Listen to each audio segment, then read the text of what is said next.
Good morning dear students. Sequential series के GP के part में हम लोग आ चुके हैं और आज मैं जीपी का प्रॉब्लम आपको समझाने वाला हूं। पिछले क्लास में जीपी का मैंने आपको इंट्रोडक्शन दिया था, फॉर्मूला कैसे बनता है, कैसे फॉर्मूला होता है, क्या फॉर्मूला होता है, ये बताया था। अब आज मैं आपको इसके क्वेश्चन आंसर को सॉल्यूशन करके बताता हूं। लिखा हुआ फाइंड द 20th टर्म, यानी इसके 20वें टर्म को पता करना है और nth टर्म को भी पता करना है। यानी कि सब नहीं लिखा हुआ है, सब नहीं लिखा हुआ, यानी कि 20th टर्म का मतलब ये हो गया A20 अपने से पूछ रहा है सॉल्यूशन, अपने से A20 पूछ रहा है और अपने से AN पूछ रहा है, AN पूछ रहा है, ठीक है ना। तो चलो A20 का मतलब क्या होगा, यहां से फॉर्मूला देखो तो A20 इक्वल टू होगा A R पावर में एक कम 19, जो भी यहां लिखा है उससे एक कम लिख देना है। अब यहां पे देखने वाली बात ये है बच्चे, A क्या है हमारे पास, जो फर्स्ट टर्म, A का मतलब होता है फर्स्ट टर्म, A का मतलब होता है फर्स्ट टर्म, N का मतलब क्या होता है नंबर ऑफ टर्म्स, AN का मतलब क्या होता है लास्ट टर्म। ऐसे तो पूछ नहीं रहा है तो अपने से A20 पूछ रहा है, तो A कितना हमारे पास 5/2, A कितना है हमारे पास 5/2।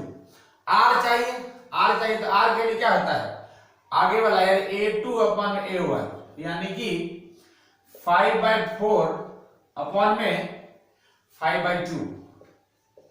तो यहां से क्या करोगे, अब रेशियो करो 5/4 इंटू 2/5, कैंसल कटोगे, कैंसल करो 1/2। R कितना मिल गया 1/2, R मिल गया है हमें 1/2 और A मिल गया है 5/2। तो चलो वैल्यू पुट कर ले, तो A कितना है 5/2, R कितना है 1/2 और पावर में कितना 19, पावर में ये 19 है बच्चे, ये 19 है, पावर में ये 19।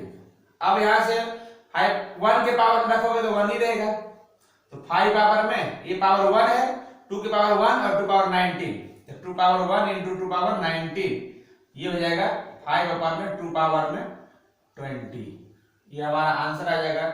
इसको ब्रैकेट लिखना तो ब्रैकेट में लिख लो 2 पावर 20, ऐसे लिख सकते हो। तो ये हमारा A20 मिल गया बच्चे, एक हमारा आंसर आ गया। साथ ही इसमें पूछा हुआ AN पूछा हुआ है, AN का मतलब होगा A R पावर में n-1। अब A कितना है 5/2, देखो लिखा हुआ मैंने लिख दिया है, A है 5/2, R कितना पता लगाया हमने 1/2, 1/2 पावर n-1, तो 1 के ऊपर कितना पावर रखो तो 1 ही रहेगा, तो 5 1 जार 5, ऊपर बचेगा सिर्फ 5 और नीचे हो जाएगा, इसके ऊपर एक पावर है, इसके ऊपर n-1 पावर है, तो 2 पावर में 1 और 2 पावर में n-1। इसको क्लियर करोगे बढ़िया से लिखोगे क्या लिख सकते हो 5 अपॉन में 1 से 1 कैंसिल हो जाएगा, तो बचेगा सिर्फ 2 पावर में n, तो सिर्फ 2 पावर में n। तो ये हमारा ये आंसर आ गया, हमारा एक ये आंसर आ गया, ठीक है कि नहीं। चलो हम लोग ढेर सारे क्वेश्चन करेंगे, धीरे धीरे पता चलेगा, आपको क्लियर होता चला जाएगा। ये फर्स्ट क्वेश्चन था, खत्म हो गया। ये आपका एक्सरसाइज 9.3 करवा रहा हूं, 9.3 करा रहा हूं बच्चे, आप बुक भी खोल के देख सकते हो। वैसे मैं खुद ही क्वेश्चन लिख देता हूं, इसलिए कोई दिक्कत नहीं है कि एक्सरसाइज नाम बोलूं, क्योंकि पूरा का पूरा क्वेश्चन मैं खुद ही लिख देता हूं। जहां नहीं लिखता हूं पेज नंबर बता देता हूं, इस पेज के ऊपर आप देखोगे तो आपको पता चल जाएगा। तो चलो, इसमें पिछले क्लास में मैंने आपको SN और AN जीपी का फॉर्मूला फाइंड करना सिखा दिया था।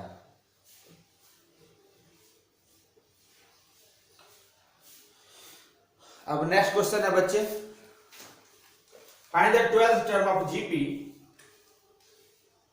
find the 12th term of the GP.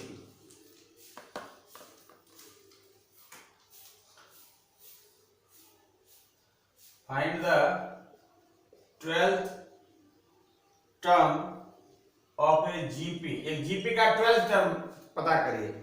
Whose 8th term, अच्छा whose 8th term दिया हुआ, whose 8th term is 192, 8th term है 192 and the common difference is 2 and the common difference is 2 and common ratio होगा। Difference इसमें होता नहीं है। Common ratio, common ratio is 2। इसका ये मतलब हुआ, समझो 12th टर्म पता करना है, यानी कि सॉल्यूशन के हिसाब से देखो A12 आपको पता करना है। A8 कितना दिया हुआ है 192 और रेशियो R दिया हुआ है, कॉमन रेशियो 2 दिया हुआ है। सबसे पहली बात तो A8 यहां से लाइन खींच देता हूं मैं। A8 का मतलब होगा A इससे एक कम पावर में 7। अब A कितना है पता नहीं है, कोई बात नहीं, इसका वैल्यू गिवन है आपको 192 इक्वल टू A पता नहीं है, कोई बात नहीं, R पता है 2, तो 2 पावर में 7। अब यहां से 2 पावर में 7 इसको कैंसिल करना पड़ेगा 2 से, तो 192 इक्वल टू A, ये जगह 122 टू जब 4 तो 4 4 16 32 64 64 128 आएगा बच्चे, ये 128। अब इसको कैंसिल करो तो जरा 2 से, 2 9 jar 2 6 jar 2 6 jar 2 4 jar 16 6 jar 96 16 4 jar 2 3 jar 2 2 jar.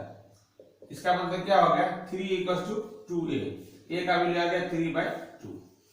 वहां से मैंने A फाइंड आउट कर दिया, R आपको दिया हुआ है, R आपको दिया हुआ है और A मैंने फाइंड आउट कर दिया। अब इसके ऊपर आते हैं, अगर A12 का क्या लिखोगे, A R पावर में 11 लिखोगे। अब A कितना है, A कितना है 3/2 3/2 और R कितना है 2 पावर में 11। तो यहां से एक तो यहां पे क्या लिखा हुआ 3 तो रहने दो, 2 पावर 11 और यहाँ पे 2 पावर में ये है, यहाँ से 2 पावर में क्या आएगा 10 बचेगा, 11 में से एक माइनस हो जाएगा, ऐसे लिख लो। चलो 11 है और इसके पावर 1 है तो उसको माइनस ले लो, ऊपर ले लो, माइनस हो जाएगा। तो 3 इंटू 2 पावर में 10, तो 3 इंटू 2 पावर 10 मतलब तो 1024 होता है बच्चे। तो इसको मल्टीप्लाई कर दो, इतना आ जाएगा A12 इक्वल टू, मेरे हिसाब से मल्टीप्लाई करोगे 3072। हमसे क्या पूछ रहा था 12th टर्म ही पूछ रहा था, तो इस तरह से अगर हम देखें इसको मल्टीप्लाई करोगे ना तो 3072 आपका आंसर आ जाएगा। ठीक है कि नहीं। यहाँ पे मैंने फाइंड आउट कर दिया, यहाँ से R निकाल दिया, यहाँ से A निकाल दिया और दोनों वैल्यूज यहाँ पे मैंने पुट कर दिया और जैसे पुट किया ये हमारा आंसर रेडी हो गया। ठीक है कि नहीं। चलो आइए क्वेश्चन भी कंप्लीट हुआ बच्चे। अब आते हैं हम लोग नेक्स्ट क्वेश्चन के ऊपर, इसको रब कर दो।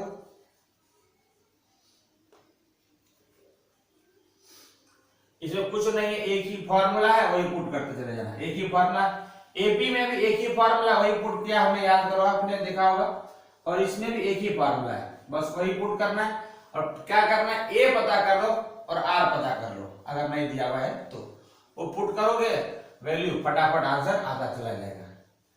ये ज्यादा हार्ड नहीं है, लेकिन हाँ ये बहुत ज्यादा लंबा चैप्टर है, ये बात है। ये चैप्टर बहुत ही लॉन्ग चैप्टर है, बहुत बड़ा चैप्टर है, बहुत सारे क्वेश्चन इसके अंदर हैं।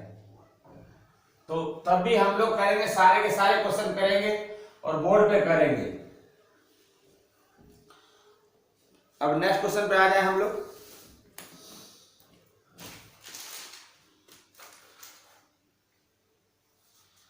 द फिफ्थ एंड एट्थ लिखा हुआ है, देखो question, the fifth, eighth and 11th terms of a GP, terms of a GP are P, Q and S, P, Q and S respectively। Okay, और क्या है भाई, so that, अच्छा आपको प्रूव करना है, so that Q square equals to PS, Q square equals to PS। बहुत आसान है। देखो बच्चे, फिफ्थ टर्म, जीपी का फिफ्थ टर्म, तो A5 आपको क्या गिवन है, P गिवन है। A8 क्या गिवन है, Q गिवन है। और A11 क्या गिवन है, S गिवन है। ठीक है। अब एक चीज देखने वाली बात है, A5 मतलब आप क्या लिख सकते हो, A R पावर 1 कम, तो 4 इक्वल टू p लिख सकते हो। Very good. यहां से a8 को क्या लिख सकते हो, a r पावर में 7 लिख सकते हो, और a11 को क्या लिख सकते हो, a r पावर में 10 लिख सकते हो, इक्वल टू s। ये s है बच्चे, ये s है। अब आप क्या करो, LHS में वैल्यू पुट कर दो और RHS में वैल्यू पुट कर दो। तो चलो मैं LHS की बात करूं। LHS क्या है आपका, q²। अब q ये रहा, ये मान लो फर्स्ट इक्वेशन, ये मान लो सेकंड इक्वेशन, ये मान लो थर्ड इक्वेशन। q² का मतलब क्या होगा, a r पावर 7 का होल स्क्वायर लिख सकते हैं हम लोग। यानी अब क्या होगा, a² और r पावर में 7 + 7, r पावर में 14, r पावर में हो जाएगा 14। ये हमारा LHS रेडी हो गया। अब RHS क्या है हमारा, p × s। RHS जो हमारा है वो है p × s, p × s। अब p का वैल्यू ढूंढो, a r पावर में 4, s का वैल्यू ढूंढो, a r पावर में 10। a × a याद करो, a × a क्या होगा बच्चे, a² हो जाएगा, a² हो जाएगा, और इसका पावर जब ऐड करो, मल्टीप्लाई करो तो पावर ऐड हो जाएगा। r पावर में 4 + 10, a² और r पावर में 14, ये क्या हो गया, RHS हो गया। अब क्या हमारा LHS RHS से मैच करता है क्या, हमारा LHS देखो, a² r power 14, a² r power 14 दोनों मैच कर गया, देयरफॉर LHS = RHS। हो गया, प्रूव्ड हो गया। पता चला, कुछ भी नहीं करना था, ये वैल्यू लिखे हुए थे, a5 का वैल्यू ये और a8 का वैल्यू ये, a11 का वैल्यू ये, PQRS दिया हुआ था, वो वैल्यू LHS में रख दो, RHS में रख दो, दोनों को मल्टीप्लाई करोगे आंसर अपने आप आ जाएगा। ठीक है ना। तो चलो भाई इसको भी रब कर देता हूं, ज्यादा हार्ड क्वेश्चन नहीं अभी आ रहा है, धीरे धीरे आएगा, तो जब आएगा तब बात करेंगे। इसको जल्दी रब कर देता हूं मैं, क्योंकि उतना हार्ड क्वेश्चन नहीं है, वैल्यू पुटिंग करना है और आंसर पाते चले जाएंगे। तो चलो आप भी, मुझे लगता है आप भी खुद से सॉल्व करने बैठोगे। 9.3 करा रहा हूं मैं, एक्सरसाइज 9.3 करा रहा हूं, तो आप खुद से भी करने बैठोगे तो भी हो जाएगा। लेकिन हमें क्या है, कोई कमजोर बच्चा भी ऐसा ना हो कि ना सीख पाए, इसलिए मैं सब क्वेश्चन खुद से कर करके आपको बता देता हूं। नेक्स्ट क्वेश्चन की बात करूं मैं, तो फर्स्ट सेकंड थर्ड अभी आप मैंने करा दिया। अगला क्वेश्चन है 4th number question. The fourth term of a GP, fourth term of a GP is square of its second, is the square of its second term, and the first term is -3, and the first term is -3. Determine its seventh term. Find its seventh term. ठीक है, यहाँ solution लिखूं मैं। The fourth term of a GP is square of its second term. अच्छा, fourth term ये 4 है, जो second term का स्क्वायर, क्योंकि ये बड़ा है ये छोटा है, इसका स्क्वायर करो दोनों बराबर हो जाएगा, ये लिखा हुआ है। फर्स्ट टर्म इज -3, यानी कि ए जो दिया हुआ -3 दिया हुआ है आपको, और फाइंड आउट क्या करना है, तो a7 आपको फाइंड आउट करना है। अब यहाँ वैल्यू देखो बच्चे, इसको लिख सकते हो आप, क्या लिख सकते हो, a r का क्यूब लिख सकते हो, आसानी से, कोई दिमाग नहीं लगाना है। और a2 क्या लिख सकते हो, a r लिख सकते हो, और पावर स्क्वायर लिखा हुआ है। देयरफॉर ये क्या हुआ, a r का क्यूब हो जाएगा, ये का a² और r का स्क्वायर हो जाएगा, कैंसिल होगा, यहाँ a से a कैंसिल हो गया, r क्यूब से कैंसिल करो, इधर r आ जाएगा। इससे क्या पता चला, इधर r बचा उधर a बचा, r और a दोनों ही सेम है, r का वैल्यू और a का वैल्यू दोनों सेम है, और अपने को गिवन है r का वैल्यू आ जाएगा कितना, -3 आ जाएगा। क्यों, क्योंकि a गिवन है -3, यह है ना गिवन, तो r का वैल्यू -3 हो जाएगा। अब आपको फाइंड आउट क्या करना है, a7 फाइंड आउट करना है। a7 का मतलब a r पावर 6 हो जाएगा। Now we have to find a7 का मतलब क्या है, a r पावर 6, अब बच्चे देखो a का वैल्यू भी -3 है और r का वैल्यू भी -3, यहाँ पावर 6 यहाँ पावर 1, दोनों मल्टीप्लाई करोगे तो -3 पावर में 7 हो जाएगा, पावर ऐड हो जाता है। अब देखो पावर में नेगेटिव के ऊपर और पावर है, इसका आंसर क्या आएगा नेगेटिव आएगा, ये क्लियर हो गया। 3 पावर में 7 और 3 पावर 7 को मल्टीप्लाई कर लोगे तो 3 पावर 7 को मल्टीप्लाई करने से हमारे पास आ जाएगा 2187, मल्टीप्लाई करोगे तो आ जाएगा -2187, मल्टीप्लाई कर लेना आप। यहाँ क्या फाइंड किया हमने a7 फाइंड किया, so finally a7 equals to -2187, इसको मल्टीप्लाई कर लेना आप तो हमारा ये आंसर रेडी हो गया। ठीक है, इस तरह से हमने मल्टीप्लाई कर लिया बच्चे, बहुत ही आसान था। a और r इसमें सेम आ गया, a7 का वैल्यू पुट करना था, ये फॉर्मूला लगा कर वैल्यू पुट कर मल्टीप्लाई कर देना है, that is the answer, no problem. चलो अगर हम इसको रब कर दो, मैं अगले क्वेश्चन की तरफ बढ़े। इसमें देखा आपने क्या देखा कि वैल्यू जो है गिवन होता है और एक अननोन होता है, उसमें वैल्यू पास कर देना है, जिसको फॉर्मूला याद है। और फॉर्मूला बहुत भारी नहीं है, मैंने पिछले वीडियो में आपको ये बताया था फॉर्मूला बनता ही कैसे है, वही बता दिया था, वही डिजाइन कर दिया था। तो आप उसको देखोगे, उसको समझोगे तो आपसे आसानी से सॉल्व होना चालू हो जाएगा, ज्यादा भारी हार्ड क्वेश्चन नहीं है। चलो अब आते हैं हम लोग नेक्स्ट आगे क्वेश्चन करते हैं। नेक्स्ट क्वेश्चन लिखा हुआ है ये, which term of the following sequences, अच्छा 5th नंबर में क्या लिखा हुआ है कि आपको 2 दिया हुआ है, 2√2 दिया हुआ है, 4 दिया हुआ है dot dot dot dot dot और लास्ट टर्म 128 दिया हुआ है। लास्ट टर्म क्या दिया 128, तो यहाँ पर n पूछ रहा है, इस क्वेश्चन में n पूछ रहा है, मुश्किल होता है इतना में हो जाएगा, इसलिए इधर लाइन ही देता हूँ। अगला क्वेश्चन है √3 फिर 3√3, तो इसका एक लास्ट टर्म दिया हुआ है 729, तो यहाँ भी n पूछ रहा है, 2 प्लेस है हमारे पास, पहले दोनों कर देता हूँ फिर आगे बताता हूँ। देखो बच्चे इसमें क्या है, यहाँ पे अंतिम लास्ट टर्म दिया हुआ इतना, ये पता करो पहले बच्चे, एक कितना है आपका 2 है, r क्या होगा मैंने बताया था ये अपॉन में ये, तो 2√2 अपॉन में 2 कैंसिल करो तो क्या है √2 आ गया।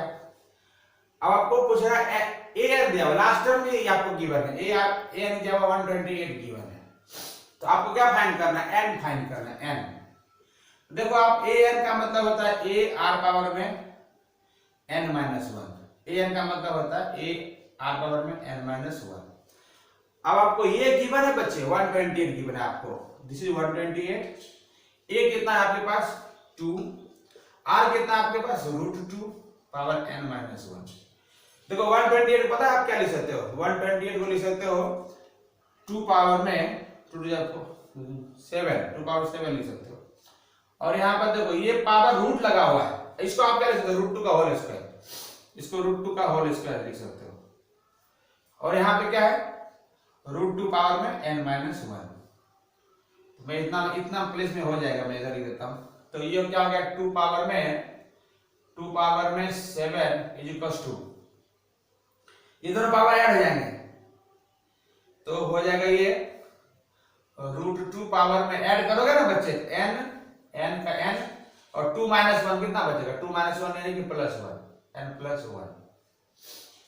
अब ये रूट में होता है, रूट का मतलब होता है पावर में हाफ हो जाना, रूट का मतलब होता है पावर में हाफ हो जाना, तो 2 पावर में 7 और ये जाएगा क्या 2 पावर में n+1 अपॉन में 2, तो इससे 2 से 2 कैंसिल हो जाएगा, 7 इक्वल टू n+1 अपॉन में 2, इसको इधर ले आओ, 7 2 14 इक्वल टू n+1, तो 14 - 1 बराबर n इक्वल टू 30। इस तरह से सॉल्व करेंगे। अगर हम यहाँ सॉल्व करने जाते हैं n का वैल्यू कितना आ जाता है 13 आ जाता है। यहाँ पे मैंने क्या किया, कुछ भी कलाकारी नहीं किया है, रूट का मतलब रहता है पावर का हाफ हो जाना, तो यहाँ से ये कर दिया, तो ये आंसर आपका रेडी हो गया।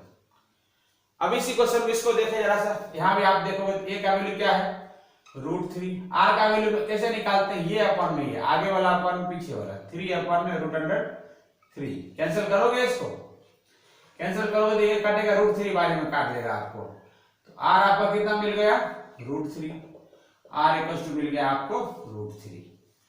एन लास्ट टर्म आपको क्या गिवन है 729 गिवन है। तो एन फाइंड करना, कितने नंबर पे 729 आएगा। तो पहले पे ये आया, दूसरे पे आया, तीसरे पे ये आया, तो कितने नंबर पे ये आएगा 729। ठीक है, ए एन का मतलब आपको पता है ए आर पावर में एन माइनस 1। 729 आपको गिवन है ही पहले से। अब आप क्या करोगे, ए का वैल्यू ढूंढो। ए है क्या √3, ए है आपके पास √3।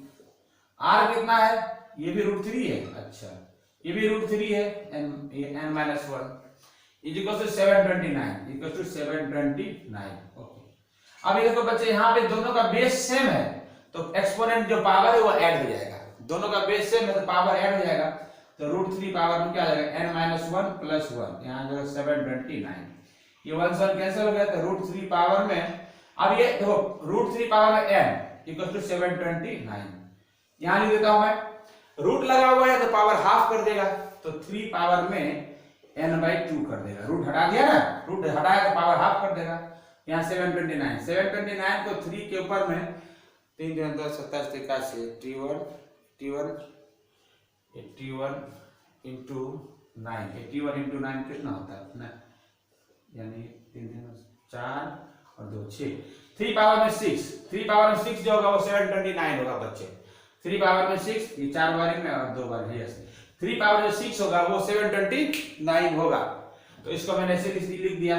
अब इससे क्या फायदा मिला आपको कि यहाँ से बेस सेम हो गया, इसका 3 3 कैंसिल हो गया, n/2 इक्वल टू हो गया 6, क्रॉस मल्टीप्लाई करो तो n का वैल्यू कितना आ जाएगा 12 आ जाएगा। n का वैल्यू 12 आ गया, आसानी से आ गया हमारा आंसर। तो 2 क्वेश्चन कर दिया।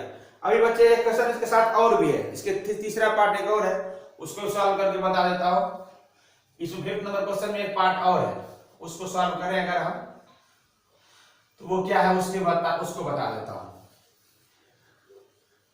वो भी सेम इसी तरह से क्वेश्चन है, खाली रेशियो में दिया हुआ। तो बच्चों को रेशियो देख डर लगता होगा कि भाई रेशियो दे दे क्या है, तो वो भी कुछ भी नहीं है, उसको भी सेम तरीके से सॉल्व करेंगे। Third part, first part, second part और हमारा हो गया थर्ड पार्ट। देखो थर्ड पार्ट इतना में हो जाएगा, मैं इसको करके बताता हूँ। यहाँ एक और दिया हुआ क्या 1/3, अच्छा इस तरह दिया हुआ 1/3, 1/9, 1/27 डॉट डॉट डॉट डॉट 1/19 683। ये क्वेश्चन दिया हुआ बच्चा आपको 683। ये लास्ट टर्म गिवन है, ये फर्स्ट टर्म गिवन है। ए कितना गिवन है 1/3। देखो आर कितना बच्चा होगा, आर का मतलब क्या होगा 1/9 अपन में 1/3, तो 1/9 इंटू 3/1 कैंसिल करोगे तो कितना आ गया 1/3। आपको आर कितना आ गया 1/3। ए कितना है, ये भी 1/3 ही है। और लास्ट टर्म आपको गिवन है, ए एन गिवन है आपको, ये गिवन है 1/19683। तो n क्या है, इसमें n पूछ रहा है, सेम क्वेश्चन है, इसी का पार्ट है, n पूछ रहा है। तो n का फार्मूला क्या होता है, n का फार्मूला तुरंत बताया, a r पावर में n-1 इक्वल टू क्या दिया हुआ 1/19683। a कितना है हमारे पास 1/3, 1/3। r कितना हमारे पास 1/3 पावर में n-1, यहाँ पावर 1 है, 1/19683। अब ये पावर ऐड होगा तो 1 से 1 कैंसिल हो जाएगा, तो हमारे पास क्या बचेगा, यहाँ लिख दूं मैं, हमारे पास बचेगा 1/3 पावर में, देखो 1 से 1 कैंसिल हो जाएगा, सिर्फ n बचेगा। यहाँ हो गया 1/19683 और पावर में n, sorry no power n नहीं, ये बच गया। अब ये 1/3 का ऊपर ही पावर कुछ ना कुछ होगा, 1/3 के ऊपर पावर देखो तो कितना है 6 बार, तो मैंने चेक कर लिया, 6 बार में क्या 729 आया था, इंटू 3 करो तो 27। इस तरह करोगे एक बार तो 6 टाइम्स में तो 3 के पावर में आना है कुछ, इसको 3 के पावर में कुछ ना कुछ आएगा। 729 कितना हो सकता है, ये कितना 6 टाइम्स आया, 6 टाइम्स आया 729 आ गया 6 टाइम्स में, उसमें अगर 3 से मल्टीप्लाई करना तो 27, 2 6 2 8, देखिए इतना हो गया। अब यहाँ से 3 टाइम्स और करें मल्टीप्लाई, 7 से 21 2 आते 24 और 2 26, 2 3 2 5 और 3 2 6। अब आप यहाँ 3 से करो, देखो मैच हो गया, 3 1 जा 3 6 से 18 हो गया, मैच हो गया। ये 5 यस, तो यहाँ से कितना बारी हो गया, ये हो गया यहाँ से पावर हो गया 6 7 8 9, यानी कि 1/3 पावर में 9, 1/3 पावर 9 करोगे तो 19683 आ जाएगा बच्चे। मैंने मल्टीप्लाई करके आपको दिखा भी दिया, इस तरह से लाते हैं। मैंने मल्टीप्लाई करके मैंने कई बार सॉल्व किया तो मुझे याद भी है, बट 9 याद नहीं था। तो चलो 1/3 पावर में n, ये होगा 1/3 पावर में 9, तो 1/3 कैंसिल हो गया, तो यानी कि सीधा सीधा क्या मिल गया, 9 मिल गया। तो n ही पूछ रहा था हमसे, तो फाइनली हमने n को हमने फाइंड आउट कर दिया। तो इस तरह से मैंने आपको आज 5 अलग अलग क्वेश्चन करके बताया। एक्सरसाइज 9.3 चला रहा था मैं, इसके आगे आप खुद से सॉल्व करना, ट्राई करना, नहीं होगा तो मैं अगले वीडियो में आपको समझाऊंगा। तो चलो इसी के साथ आज की मुलाकात करते हैं समाप्त। Bye bye, see you, Tata.